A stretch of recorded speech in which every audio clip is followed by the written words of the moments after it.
আমার দেশে মেয়েরা এত সোজা, আর ছেলেরা এত পরিমাণ বাটপারি জানে। বাসর রাতে বলবে ধরবে মোহর 10 লাখ 20 লাখ, এভাবে বলবে দেখো মোহর তো এখন মুরব্বীরা ধরছে 10 লাখ এত টাকা, 20 লাখ এত টাকা। এখন আমি তো এখনো উপার্জন ওইভাবে করতে পারি না, অল্প স্বল্প ইনকাম, আর এই কদিন পরে ইটালি চলে যাবো, টাকার অভাব হবে, সবই তো তোমার। আর এই বোকাশোকা সহজ সরল মেয়েরাও বলে দেয় ঠিক আছে, আরে টাকা দিয়ে কি হবে, আপনি বাদ দেন, এগুলো লাগবে না।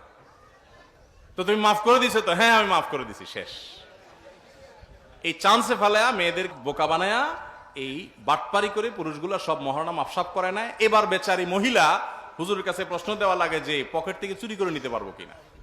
আপনার চুরি করার দরকারটা কি? আপনি তখন তো নিজের হক নিতে পারতেন, ছেড়ে দিতে বলছে কি আপনাকে?